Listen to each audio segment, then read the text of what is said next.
To learn.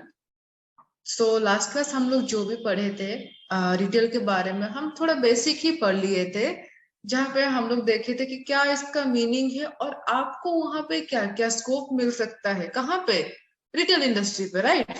सो आज हम लोग पढ़ेंगे फंक्शन ऑफ रिटेल, मतलब वहां पे आप क्या क्या काम करोगे। सो आज का जो क्लास का ऑब्जेक्टिव है, ऑब्जेक्टिव क्या मतलब है, मतलब हम लोग क्या पढ़ने वाले हैं, या फिर ये सब आज का क्लास खत्म हो जाएगा उसके बाद आपको क्या पता चल जाएगा, आपको क्या समझ में आएगा। पहले आप लोग कॉन्सेप्ट ऑफ डिटेलिंग थोड़ा सा बस डिस्कस कर लेंगे, फिर इसका जो मेजर डिस्ट्रीब्यूशन है उसको हम देख लेंगे, और बाद में फिर फंक्शंस देख लेंगे, ठीक है।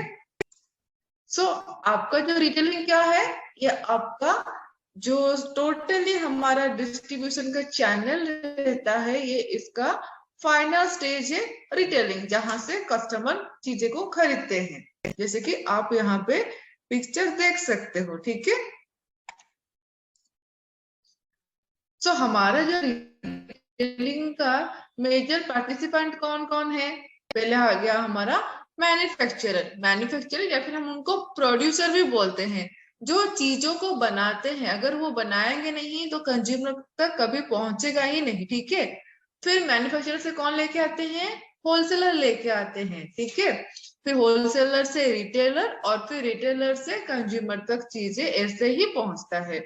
इसी को ही हम लोग बोलते हैं प्रोडक्शन एंड डिस्ट्रीब्यूशन साइकिल, और ये सब है उनके मेजर पार्टिसिपेंट, ठीक है।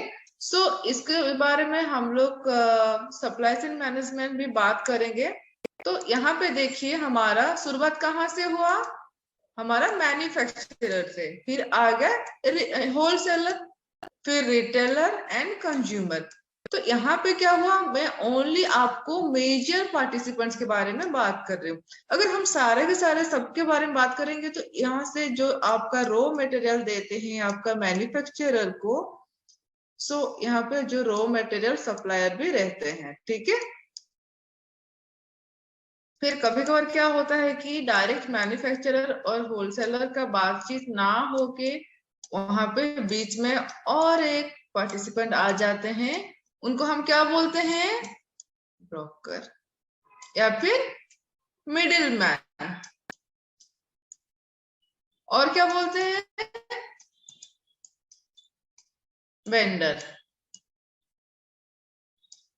ठीक है, जो इन दोनों के बीच में आते हैं।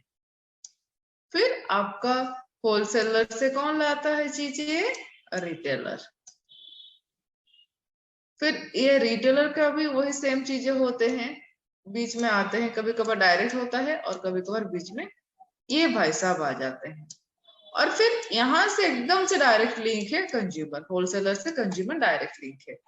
सो these are some major participant in production and distribution channel, या फिर हम उसको साइकिल भी बोल सकते हो, ठीक है। तो चलिए, मुझे लगता है कि ये वाला समझ में आ गया, तो इसको इरेज कर देते हैं और फिर नेक्स्ट स्लाइड पे चलते हैं। इरेज इरेज इरेज हो गया, इसको क्लोज कर देते हैं।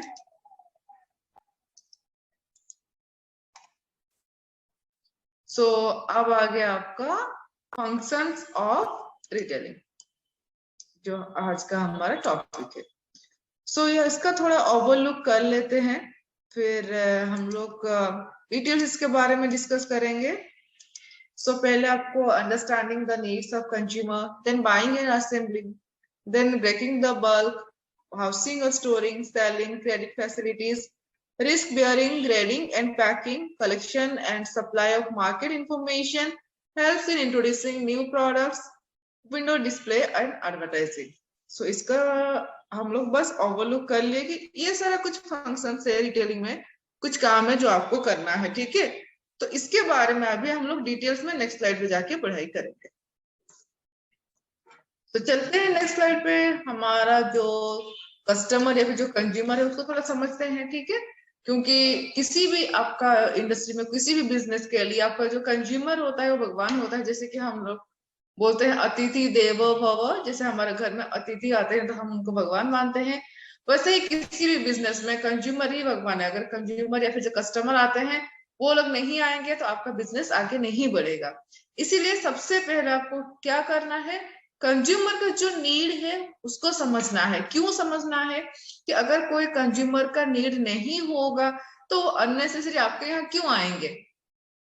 कभी कभी होता है कि अगर आपके पास बहुत पैसा होता है तो आप अपना शौक से पैसा खर्चा करते हो, पर बेसिकली अगर 90% आप सर्वे करोगे तो कंज्यूमर का नीड रहता है तभी जाके वो आपके दुकान में आते हैं। ठीक है, इसीलिए रिटेलिंग का फर्स्ट आपका फंक्शन क्या करना है, आपको कस्टमर का जो नीड है, उनका जो जरूरत है उसको समझना है। ठीक है, नीड क्या होता है, जिसके बिना ना आप गुजारा नहीं कर सकते, आप सरवाइव नहीं कर सकते, उसी को हम लोग नीड बोलते हैं। ठीक है, जैसे कि आपका बेसिक नीड होता है आपको फूड, शेल्टर, क्लोथिंग, ये वगैरह हो गया। वैसे ही आज हम लोग पहले समझेंगे कि कंज्यूमर का क्या नीड है। यहाँ पे जब आप मान लीजिए जैसे कि यहाँ पे शो किया गया है, ठीक है, एक पिक्चर आप देख सकते हो। वो सेल्स पर्सन आके पूछते हैं कि मैम आपको क्या क्या चाहिए, सो दैट ये उनको मदद कर सके। ठीक है, सो हर एक जो रिटेलर रहते हैं, जो सेल्स पर्सन रहते हैं, तो ये जानना बहुत जरूरी है कि अगर कोई कस्टमर ये खरीद रहा है तो क्यों खरीद रहा है। जब आप उस क्यों का जवाब आपको मिल जाएगा, आप अपना कंप्यूटर से अलग हो जाओगे।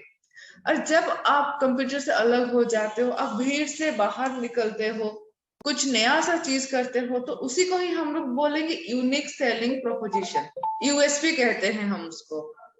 ठीक है, जब आप ये वाला प्रोसेस फॉलो करते हो तो आपका बिजनेस सबसे अलग रहता है और आप अपना बिजनेस से बहुत आगे बढ़ जाते हो, आप अपना कंप्यूटर से अलग माना जाते हो, भीड़ से आगे बढ़ जाते हो। ठीक है, और यही जो रास्ता है यही आपको सक्सेस की तरफ ले जाता है। फिर आता है आपका बाइंग एंड असेंबलिंग। अभी तो आप क्या किया, होलसेलर से चीजें ले आए। ठीक है, तो जो रिटेलर रहते हैं वो ऐसा नहीं है कि ठीक है मैं एक ही चीजें बेचूंगा और एक ही होलसेलर से लाऊंगा, ऐसा कुछ नहीं रहता है। ठीक है, एक रिटेलर 1000 अपना जो वैरायटी चीजें एक दुकान में बेच सकते हैं, और वो जरूरी नहीं है कि एक ही होलसेलर से लाए। ठीक है, वो बहुत सारे डिफरेंट डिफरेंट होलसेलर से चीजें लाते हैं, और फिर जब वो लाते हैं वो अपना बेस्ट ट्राई करते हैं कि वो कैसे उनको सही जगह पे रखे, और उनका जो सप्लाई है चीजों का उसको सही तरह से इकोनॉमिकली उसको यूटिलाइज करे, बेस्ट पॉसिबल वो यूज करते हैं। तो इसी को हम लोग बाइंग एंड असेंबली बोलते हैं। ऐसा नहीं है कि बस आप होलसेलर से लेके आ गए और कहीं पे भी आप फेंक दिए फिर उससे आप बेच रहे हो, ऐसा नहीं होता है। आप होलसेलर से लेके आते हो, बहुत अच्छे तरह से लेके आते हो, फिर उसको भी अच्छी तरह से सेटल करते हो, फिर उसको जितना आपका डिमांड आता है उस हिसाब से आप सप्लाई कर रहे हो। फिर आता है आपका ब्रेकिंग द बल्क। जब आप कोई मैन्युफैक्चर से चीजें लेके आते हो तो वो ना ऐसे 250 ग्राम या फिर 1 kg ऐसे वो लोग सेल नहीं करते, वो एक बल्क अमाउंट में सेल करते हैं। बल्क का क्या मतलब होता है, बहुत ज्यादा। ठीक है, बहुत ज्यादा अमाउंट, मतलब क्विंटल या फिर टन्स। जैसे कि यहाँ पे आप फोटो देख सकते हो, ये रहा आपका बल्क, मतलब इतना सारा सामान आप लेके आते हो, एक साथ बहुत सारा सामान लेके आते हो। फिर क्या होता है, जब आप एक रिटेलर बनते हो तो वो सारा जो इतना सारा सामान लेके आते हो ना, आप उसको छोटा छोटा पार्ट में डिवाइड कर देते हो, और फिर छोटा छोटा डिवाइड करके उसको एक एक सेल में सही तरह से रख देते हो। क्यों ऐसे होता है, ताकि आपका ट्रांसपोर्टेशन खर्चा बच जाए। और आप उसको छोटे छोटे क्वांटिटी में क्यों डिवाइड करते हो, क्योंकि किसी भी कस्टमर को इतना सारा सामान नहीं चाहिए होता है। वो जो कस्टमर आपसे चीजें ले रहे हैं, आप रिटेलर हो, जो आपसे चीजें लेते हैं वो अपने खुद के इस्तेमाल के लिए लेते हैं। मान लीजिए कि आपके घर में आप मम्मी पापा या फिर आपका जो फैमिली है वो हो, तो आप इतना सामान, सारा सामान लेके क्या करोगे।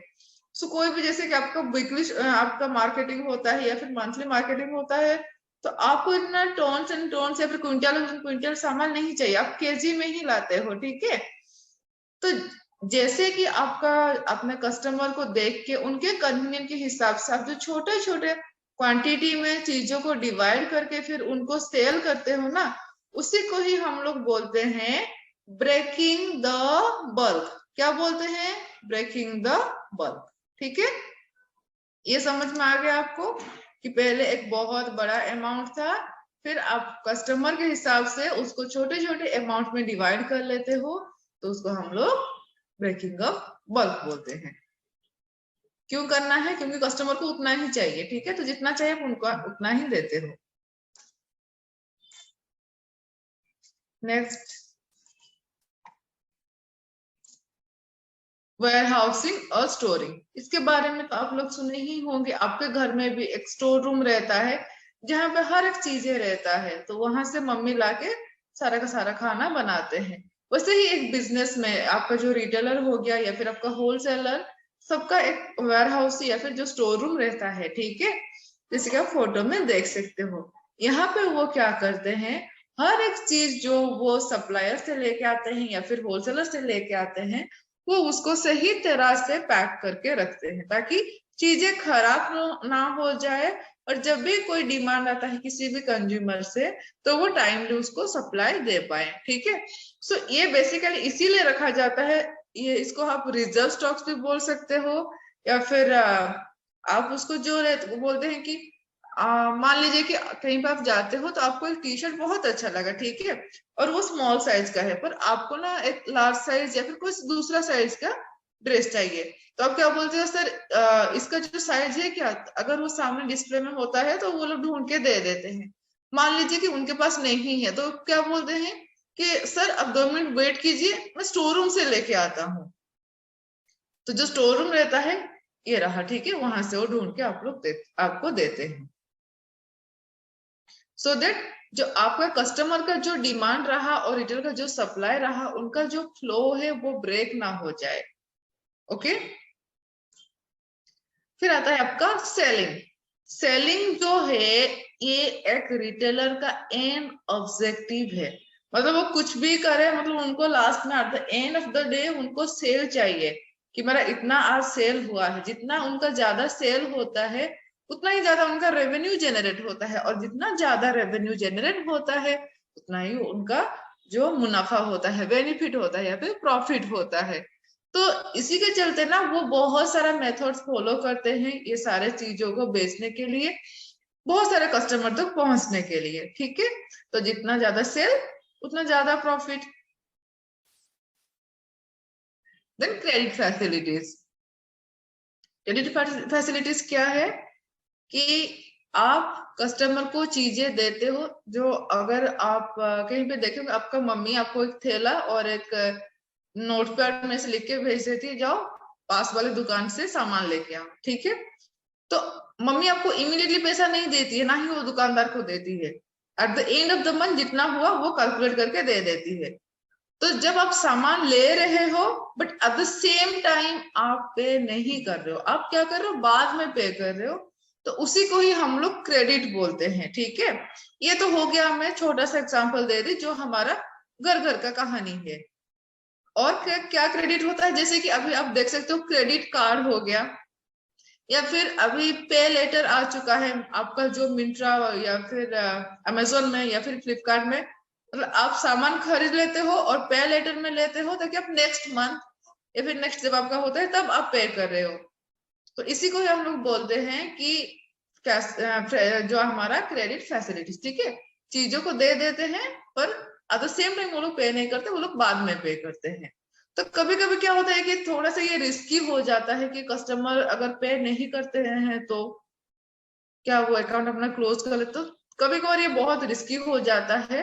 बट अगर ये फैसिलिटी रहने से क्या होता है कि कस्टमर के पास मान लीजिए ये पैसा नहीं है तो बाद में भी दे देता है। तो उसका दोनों साइड है।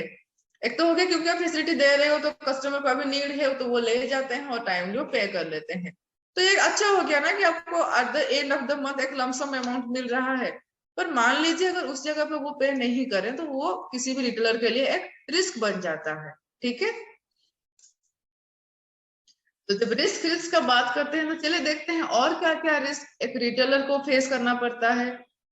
तो रिलेटेड टू आवर गुड्स, ठीक है, तो जब किसी स्टोर में चीजें को वो स्टोर करके रख रहे हैं, चीजों को वो अच्छे से रख रहे हैं, तो क्या क्या वहां पे क्या क्या रिस्क रहता है कि क्वालिटी खराब ना हो जाए, क्वालिटी कैसे खराब होगा?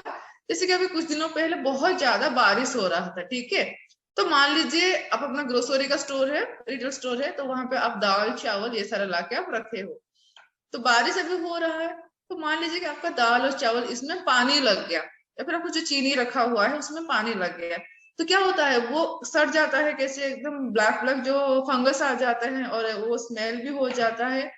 तो उस टाइम पे क्या होता है कि अगर आप उसको धूप में देते भी तो फिर नॉर्मल जैसे आपका चावल रहता है वैसे नहीं आता है।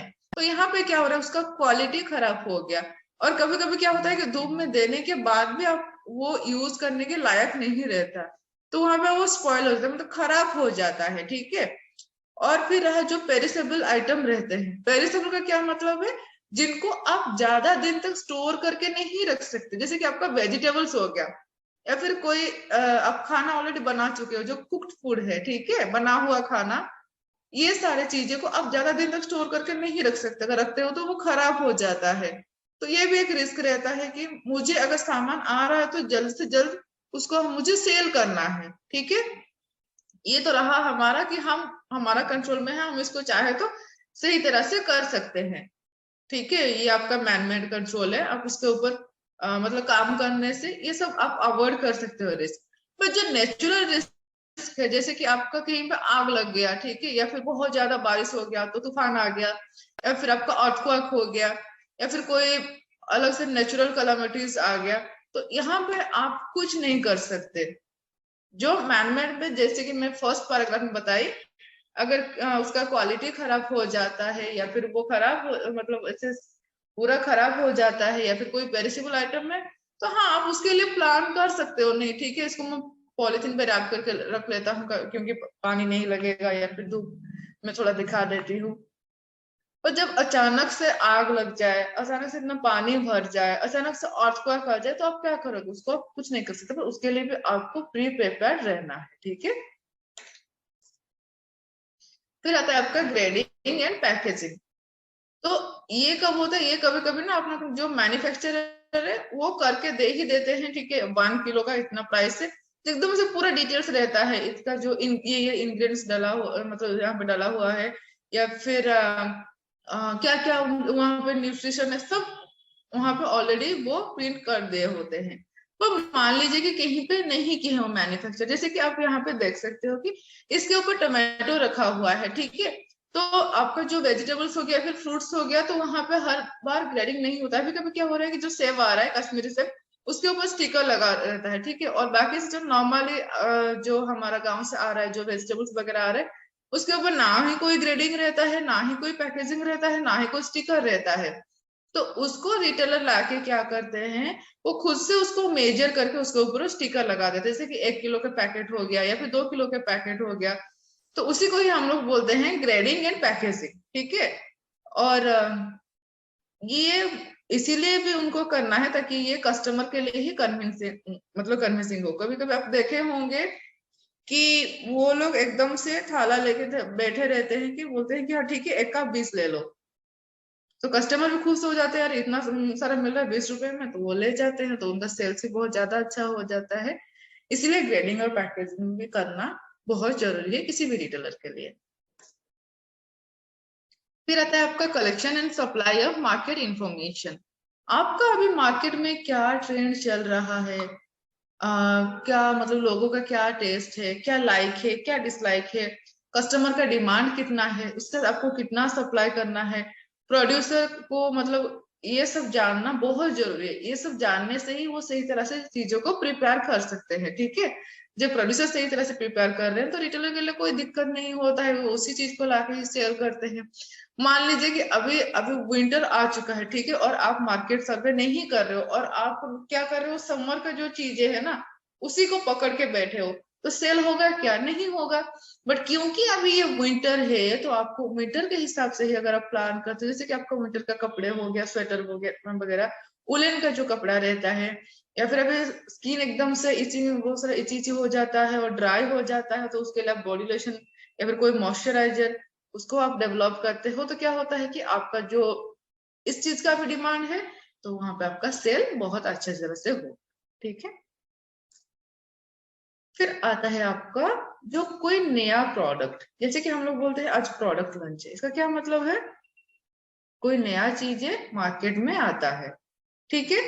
सो रिटेलर के बिना कोई भी प्रोडक्ट आप मार्केट में प्रॉपरली इंट्रोड्यूस नहीं कर सकते।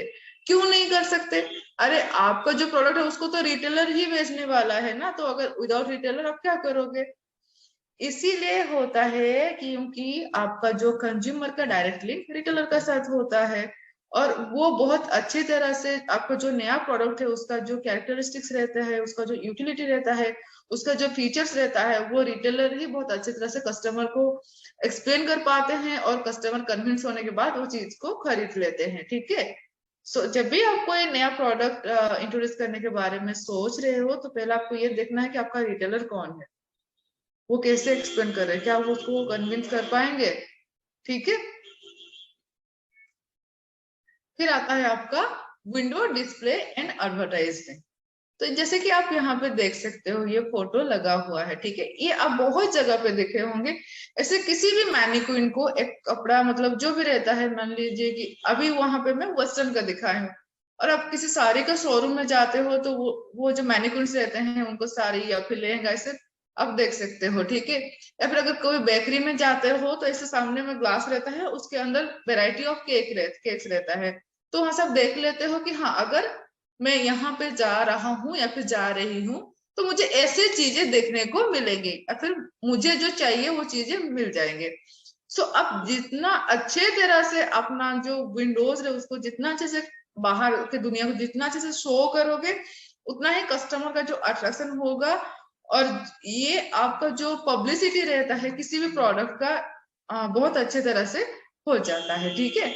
इसीलिए विंडो डिस्प्ले बहुत ही इंपॉर्टेंट है किसी भी एडवर्टाइजमेंट के लिए।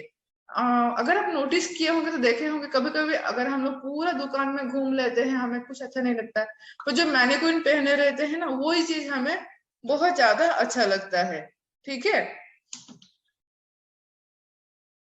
तो फिर हम लोग क्या बोलते हैं कि भैया कुछ अच्छा नहीं लग रहा है, बस वो जो मैनिक्विन पहनी है वो हमें दे दीजिए, वो हमें अच्छा लग रहा है। क्योंकि वो इसीलिए करते हैं, वो बेस्ट चीजें वो मैनिक्विन को पहनाते हैं, क्योंकि उसी को देख के ही क्या होता है, कस्टमर आपके दुकान में आते हैं, ठीक है।